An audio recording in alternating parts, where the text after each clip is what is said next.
Okay, so picture this. It's Friday night. It's late. The whole household's asleep. Maybe you've responsibly enjoyed a couple of adult beverages, and you need a snack. What if I told you that in 20 to 30 minutes you could be eating a pretty decent pizza? Or, if you've planned ahead, a really pretty good pizza with minimal fuss, effort or mess. Well, it's totally doable and I'm about to show you how.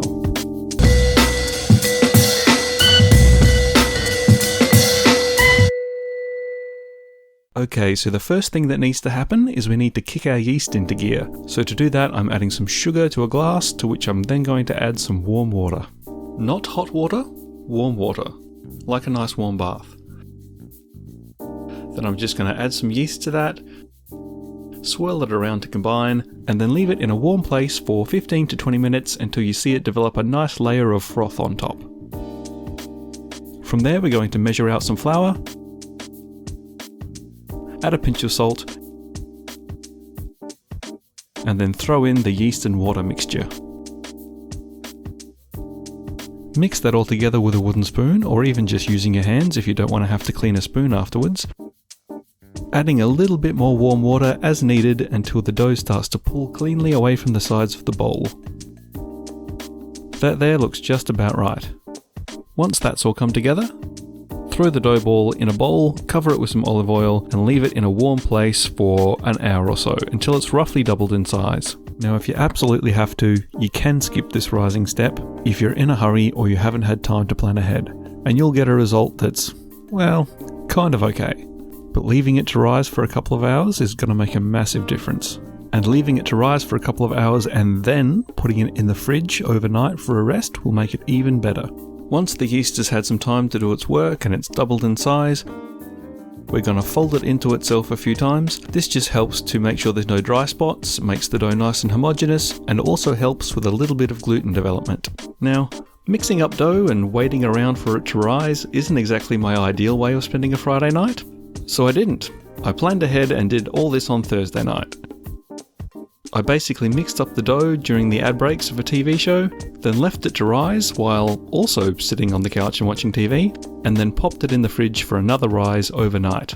This recipe doesn't result in the greatest pizza dough on the planet, but it is really, really easy, takes very little effort, and is super forgiving. I have another video explaining this dough recipe in a lot more detail, so if you've never made pizza dough before, or if you've been holding off thinking it's too difficult, I really encourage you to check that out because it's probably way less effort than you think it is. Now let's get saucy. For this super quick Cheats pizza sauce, we're going to start by finely chopping some garlic. I've got these really small shallots that I grew in my garden, so I'm going to chop up one of those really finely too. You could use a small amount of onion, or just skip this and stick with the garlic. Proper tomato pizza sauce is actually really easy to make. You basically just lightly saute some garlic and onion, add a can of high quality crushed tomatoes, and then just let it simmer with a pinch of salt until all the flavours are combined. But that makes quite a lot of sauce, and I'm only making one small pizza, so a Cheats method like this is a great way to get some nice saucy tomato flavour in less time and in just the right amount. I like to add some dried herbs for a bit of extra flavour, and to me, nothing makes pizza taste more like pizza than a sprinkle of dried oregano.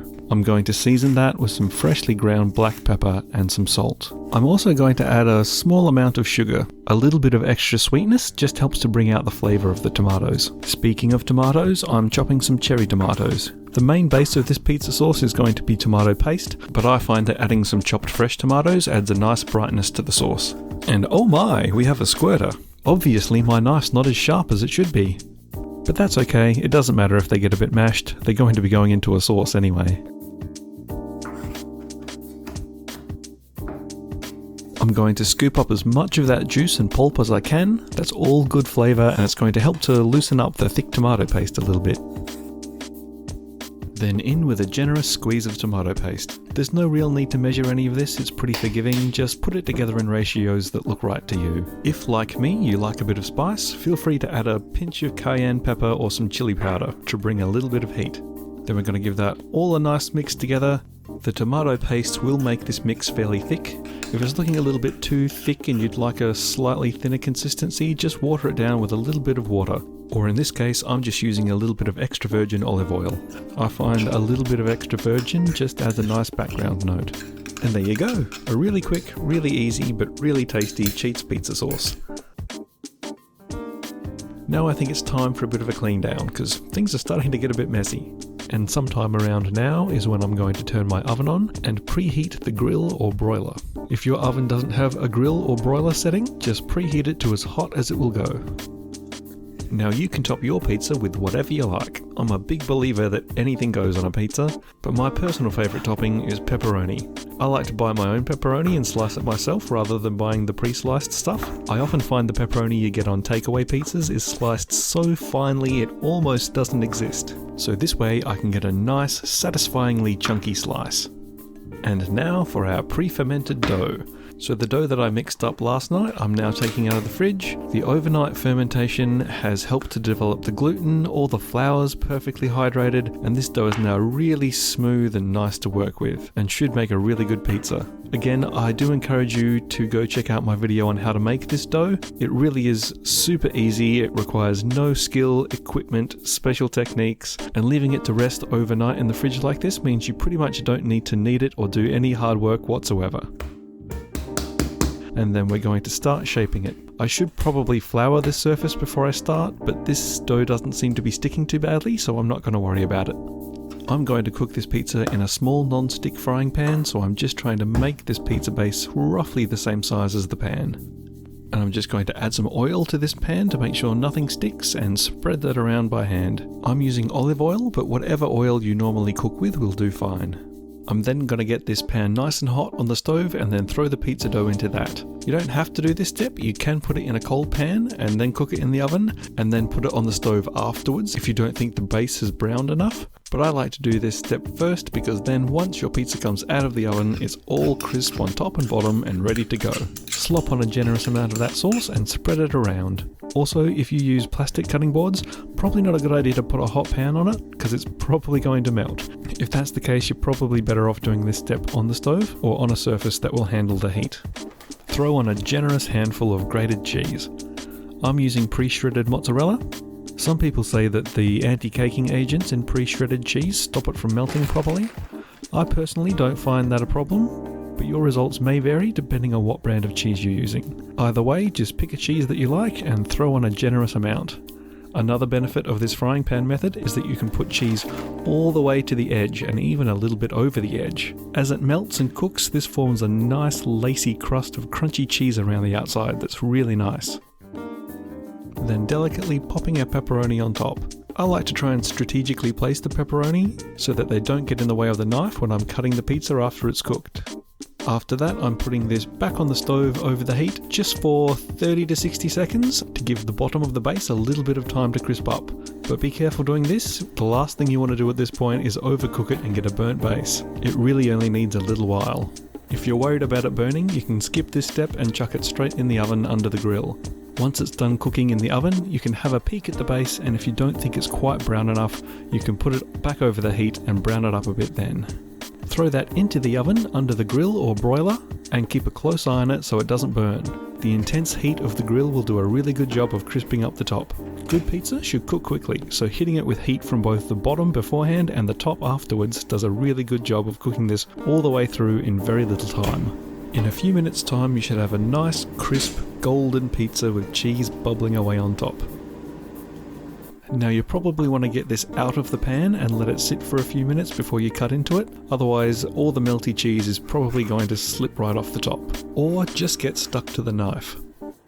While I'm waiting for that to rest, I'm just going to dot the top with a little bit of fresh basil from the garden, just to give it a nice fresh herbaceous kick. And there you have it, our finished pizza, and I reckon that looks pretty good considering how little time and effort it actually took. We've got a nice puffy rise on the base, we've got that lovely crunchy lace of cheese around the edge, it's crisped up nicely on the bottom. That looks pretty darn good. I think that's enough resting time, let's get stuck in. Now you can see what I meant about the pre-shredded mozzarella. A lot of people say that it doesn't melt very well and you don't get a good cheese pull. This to me looks like it's got a really nice melt, and I think that's a pretty world-class cheese pull.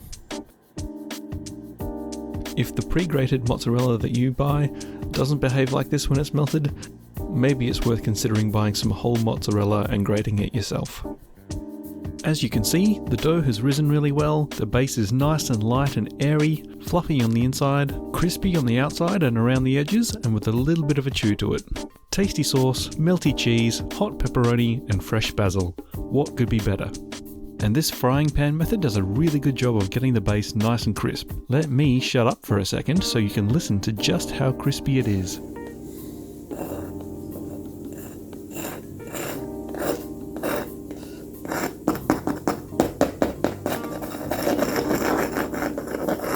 So there you go, fresh pizza, homemade, from scratch, in a time frame that makes it totally achievable for a midweek meal or a late night snack.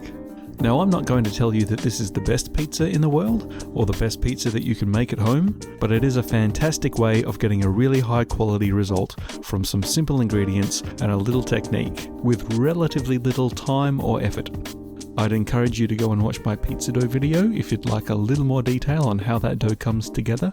If you've enjoyed this video or found it useful, I would really appreciate it if you'd hit the like button, and please consider subscribing to my channel for more recipes like this, and happy snacking.